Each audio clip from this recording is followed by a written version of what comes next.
وليس متعادل على مستوى النتيجة.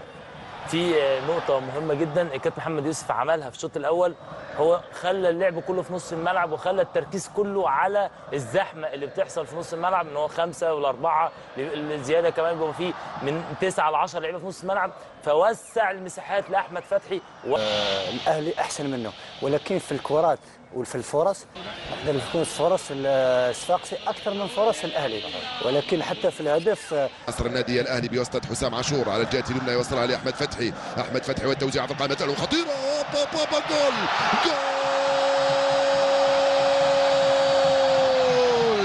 محمد ناجي جدو يفتح مجال التسجيل الأهلي المصري عند الدقيقة 23.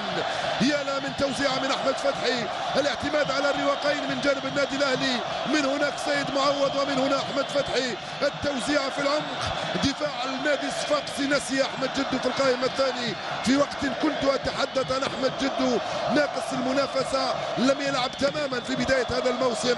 التوزيعة كانت رائعة، الاستقبال كان رائعا، وهدف أول لصالح الأهلي المصري بعد 23 دقيقة لعب. شوف الإعادة مرة ثانية، هل كان في وضعه التسلل أم لا؟ محمد ناجي جدو يفتح مجال التسجيل لصالح الأهلي المصري بعد خطأ في المتابعة والمراقبة على مستوى دفاع النادي الصفاقسي الذي نسي خلفه محمد ناجي جدو. أعتقد بأنه كان شوية في وضع التسلل. الحكم المساعد يشاهد، ربما اللقطة هذه أفضل منا كثيرا، ربما كان متسلل ببضعة مليمترات وليس سنتيمترات، لذلك لا يمكن أن نحكم على قرار حكم المباراة سواء استسلم للأمر. الكرة تلعب صعبة لصالح نصر النادي الصفاقسي والتسديد، محاولة رائعة، محاولة رائعة اللي هي من محمد علي منصر. التسديدة نعم، منصر هو الذي سدد هذه الكرة على يمين الحارس شريف إكرامي. لو حسبتم معي تقريبا هي الفرصة الثالثة لعناصر النادي الصفاقسي، ولكن من تسديدات من بعيد لم يمنه شهاب الدين يوصلها لسامي ربيعة، تسديدة وجانبية بعيدة. رامي ربيعة تسديدته بعيدة تماما. خط علينا الأمور من تغيير الكاميرات ومن كاميرا واحدة إلى 4 أو 5 كاميرات. هيل الكرة والانطلاق عن طريق فخر الدين بن يوسف، يواصل تخلف فخر الدين، هيل منه كرة خطيرة، فخر الدين يرجع للخلف، خطيرة والدفاع يتدخل. من تدخل؟ حسام عاشور. لا عفوا، شهاب الدين أحمد هو الذي تدخل، و6 لاعبين من لاعبين النادي الصفاقسي. تلعب الكرة عرضية في الخلف ناحية المدافع علي معلول، ترجع ممتازة التمريرة، اللعبة الثلاثية كانت رائعة لعلي معلول، ولكن الأخيرة ثم التحق بالترجي التونسي. كرة مرفوعة في القائمة الثانية صعبة وخطيرة، على مرتين، والجمعة ينقذ الموقف على مرتين، والجمعة ينقذ الموقف ويخرج الكرة هذه مباشرة بعيدة تماما. ثم سيد معوض، ما زالت الخطورة، على مرتين، شريف إكرامي بشجاعة على مرتين ينقذ مرماه. ناجي جدو وانطلاقه في هجمة معاكسة من جانب عناصر النادي الصفاقسي، والحكم الإيفواري دوين نورمان ديزيري يصفر نهاية الشوط بتفوق الأهلي المصري بهدف مقابل 0. جاني وسيم كمون، ثنائي خط الهجوم إدريس فخر الدين بن يوسف. في الجهه المقابله القلعه الحمراء الفريق المحلي المضيف الاهلي المصري يلعب بشريف إكرامي في حراسه المرمى، والتوزيعه ممتازه، احمد فتحي ينقذ الموقف. ما زالت الخطوره دائما لصالح النادي الصفاقسي، والتوغل رائع، ما فيش تسلل، الكره ملعوبه، كره رائعه رائعه من شريف إكرامي قبل ان تكون رائعه من هناك على الجهه اليسرى من قبل علي معلول. المدافع محمود بن صالح الذي تفوق بهذه الكرة، وقبلها كانت كرة علي معلول. التنفيذ، كرته راح تكون داخلة مقوسة مرفوعة بشكل رائع، جول عن طريق الصغير القناص عمرو جمال، يضيف الهدف الثاني للأهلي المصري بعد 8 دقائق لعب من كرة ثابتة وخطأ فادح مرة أخرى على مستوى الخط الارتكازي لدفاع النادي الصفاقسي. الغايب اليوم تماما كان غائبا في كرة محمد ناجي جدو، وهو غايب أيضا في الكرة الثانية من عمرو جمال الذي يتفرج عليه الثنائي محمد بن صالح وباسم البلعابي يتفرج عليه وهو قادم من بعيد، يسبق الحارس رامي الجريدي ويضيف الهدف الثاني للنادي الأهلي. شوف الإعادة مرة ثانية في القائمة الثانية، دفاع بقي يتفرج وينتظر ويطالب بوضع التسلل. طبعا صعب الحكم عليها من الزاوية التي شاهدناها، ولكن اللاعب عمرو جمال ببراعة يسمح للنادي الأهلي من تسجيل هدف غالي وثمين. نعم غالي وثمين، خاصة في بداية هذا الشوط. تصبح النتيجة 2-0 بعد 10 دقائق لعب للنادي الأهلي أمام النادي الصفاقسي في كأس السوبر لسنة 2013 التي تجري هنا في. يوصلها مباشرة لإدريسا كواتي. راح إدريسا عنده الكرة، يراوغ إدريسا أوه ضربة جزاء. نعم ضربة جزاء صحيحة وصريحة للاعب فخر الدين بن يوسف بعد التمريرة رائعة اللي هي بطاقة حمراء. يكتفي بالصفراء حكم المباراة لسيد معوض، يكتفي حكم المباراة بإخراج البطاقة الصفراء لسيد معوض على هذا الخطأ. شوف الإعادة، كرة في العمق. نعم ضربة جزاء صريحة وواضحة، صفرها حكم المباراة هنا على السيد معوض لصالح فخر الدين بن يوسف. فرصة للعودة في النتيجة وفرصة لكي تشعل المباراة مجددا. طبعا هنا تقدير حكم المباراة مثل ما خرج البطاقة الصفراء كان ممكن يخرج أيضا البطاقة الحمراء. إذا ضيعها معلول يخسر الصفاقسي. والهدف الأول يسجل على يمين شريف إكرامي، هدف أول لصالح النادي الصفاقسي من علي معلول. صارت النتيجة 2-1. هدفان في 10 دقائق شاهدناهما.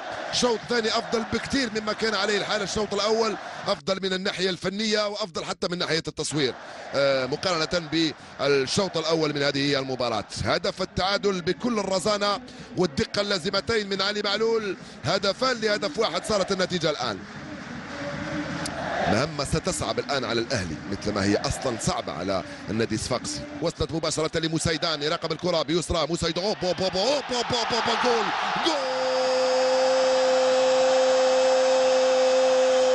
جول هدف في منتهى الروعة عن طريق الصغير دائما عمرو جمال. حطها لك فوق راسك مسيدان يا عمرو جمال، حطها لك بكيفية من أروع ما يكون. استلم بيمناه وزعها بيسراه، وأنت كنت رائعا ومتألقا ومتميزا. ارتقيت وسط دفاع أيضا النادي الصفاقسي اللي مخيب أيضا في وسط الدفاع للمرة الثالثة. الهدف من العمق هذه المرة من عمرو جمال بروعة، يسجل الثالث وينقذ الأهلي من ظروف صعبة كثير في وقت كان النادي الصفاقسي بصدد العودة في المباراة. شوف المراقبة والتوزيعة بالكيفية الرائعة جدا وسط دفاع النادي الصفاقسي الذي بقي يتفرج على عمرو جمال وهو يرتقي ويضع الكرة بكل سهولة على يمين الحارس رامي الجريدي مسجلا الهدف الثالث للأهلي. 3 أهداف مقابل هدف واحد. صارت النتيجة يا لها من فرحة ولكن يا له من هدف مستحق ويا لها من روعة عند عمرو جمال الصغير الذي يسجل هدفا ثالثا رائعا يمنح به الكثير من الأمان، ليس كل الأمان والاطمئنان ولكن الكثير من الأمان والاطمئنان لعناصر النادي الأهلي. رئيس الاتحاد الافريقي لكرة القدم واعضاء اللجنة التنفيذية الذين يعقدون اجتماعاتهم في القاهرة. كرة من هناك على الجهة اليسرى والضربة الراسية من فخر الدين بن يوسف لم تكن فيها القوة من توغلات، واحدة من ناجي جدو وتوغلان من عمرو جمال. كرة أخرى في العمق صعبة وخطيرة، ومرة أخرى شريف إكرامي ينقذ مرماه من هدف محقق في كرة كانت رائعة جدا. خلف وائل جمعة هنا كاد يكون الهدف الثاني من قبل طه خنيسي الذي دخل الجهة اليمنى يوصلها لماهر الحناشي. كرة في العمق خطيرة وصعبة كاد يكون الهدف الثاني هنا عن طريق طه خنيسي. تمريرة كانت رائعة جدا. طه لحق قبل الحارس ولكنه لم يضرب الكرة بالكيفية اللازمة. ضاعت فرصة ثمينة للنادي الصفاقسي للعودة في النتيجة وبعث المباراة مجددا. النادي الأهلي يعتقد بأن ناجي جدو هو الذي سيخرج بعد حين. كرة بالراس صعبة خطيرة، الكرة هذه خطيرة. جول فخر الدين بن يوسف ببراعة راقب باليمنى وسدد باليسرى، هدف من اروع ما يكون. لم يشاهد شيئا شريف اكرامي. كيف تشاهد يا شريف اكرامي صاروخ يمر عليك بهذا الشكل؟ استلام باليمنى، التسديده بوم باليسرى على يسار الحارس. هدف من اروع ما يكون، الثاني للنادي الصفاقسي بسبع ارواح يعود في المباراه قبل المباراه من جانب النادي الاهلي. يا سلام على هذا الاستلام ويا سلام على هذا التسديد وهذا الهدف. صاروخ ارض جو من هناك على يمين شريف اكرامي. الهدف الثاني لفه صعبه من هناك عن طريق دان، التسديد وبين احضان الحارس رامي جريدي.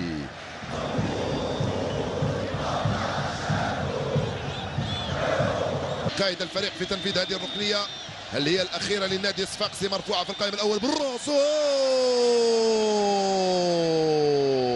فرصه ثمينه ضاعت لمحمود بن صالح، قلب الدفاع يفوت على النادي الصفاقسي فرصه العوده في النتيجه وتعديلها. شوف الاعاده مره ثانيه في القائمه الثاني. حتى دفاع الاهلي المصري ايضا بقي يتفرج على كره مثل هذه. لم يكن يتوقع محمود بن صالح بان الكره ستصله في هذه الظروف. مرفوعه بالشكل الرائع والجيد في القائمه الثاني. اكرامي عندما تقتضي الضروره انه يخرج لا يخرج، وعندما يعود في النتيجه هنا في هذه الكره ينفذ التماس، تلعب الكره بالراس من وجدي.